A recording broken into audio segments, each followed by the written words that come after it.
Hey, this is Ryan of Happy Healthy Vegan, and still enjoying my new haircut, guys. Thanks a lot for all the comments on my last video where I showed you Angie cutting it and styling it for me.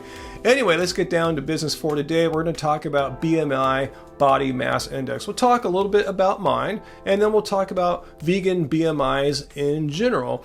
And the reason for this video is because if you run a vegan YouTube channel, particularly one that's not a vegan bodybuilding YouTube channel, you'll get tons of comments like these gems I'm showing you guys down here from anti-vegans, from haters that claim that me specifically and vegans in general are all emaciated. That's a word they love to use, emaciated. We're sickly and weak looking. And some will even go as far to say that in addition to all those things, I have a bunch of female hormones floating around in my body because I eat rice and potatoes and bananas. And the irony of that is nothing to be further from the truth. If you saw my last blood test videos, my testosterone levels as a 51-year-old man were those of a man in his prime, those of a guy that's around 28 years old. Anyway, let's get back to BMI here. I wish I kept this one last comment that I deleted in haste from a vegan of all people. I guess that's what pissed me off, saying that my BMI, my body mass index, was too low. I had an unhealthy BMI, and this is just complete nonsense. It's easy to calculate BMI. You got to know your height.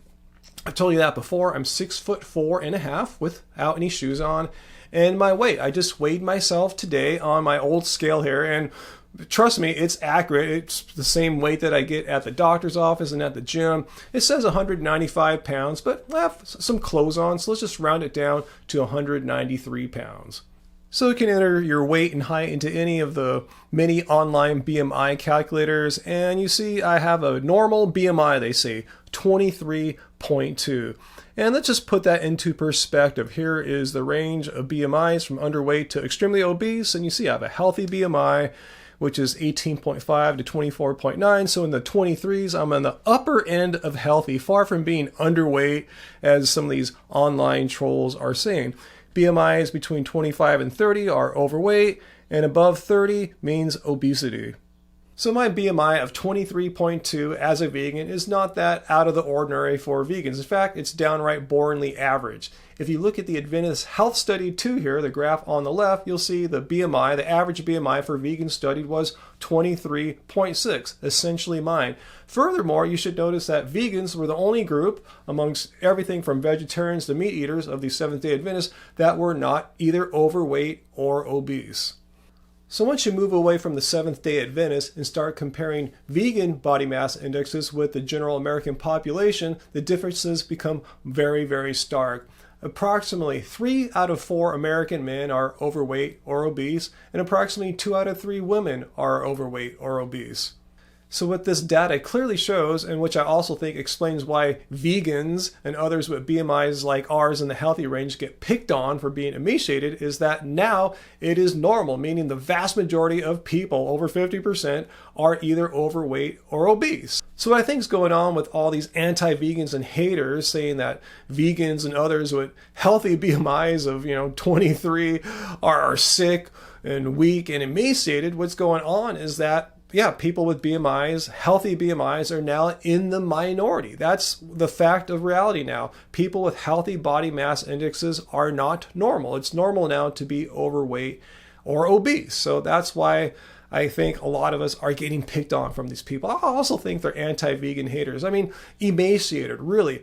What does emaciated really mean? Abnormally thin or weak, especially because of an illness or lack of food. Abnormally thin? Well, I don't have the physique of a bodybuilder because that's not how I train. I'm a basketball player. I have the physique of a basketball player, long and lean. And abnormally weak? Well, this is not the kind of stuff that someone who's emaciated and abnormally weak does.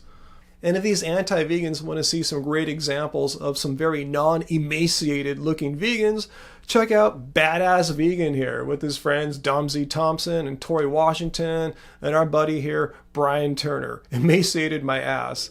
And these vegan bodybuilders also highlight the fact that vegans' bodies come in all shapes and sizes. There's not one vegan body type. So when you hear some anti-vegans say, all you vegans are blah, blah, blah, emaciated or whatever, well, there's nothing true about all us vegans body-wise, other than that we don't consume animals and their byproducts. So anyway, guys, leave your questions and comments down below. And let me know if you have ever been the victim of vegan body shaming, as many of us vegans have been the recipients of. So let me know down below, and how'd you feel, how'd you react, what did you say back? And guess that's it for this time, guys. Remember, like this video, share it with someone else who might be a victim of vegan body shaming. Until next time, remember guys, it doesn't suck being vegan.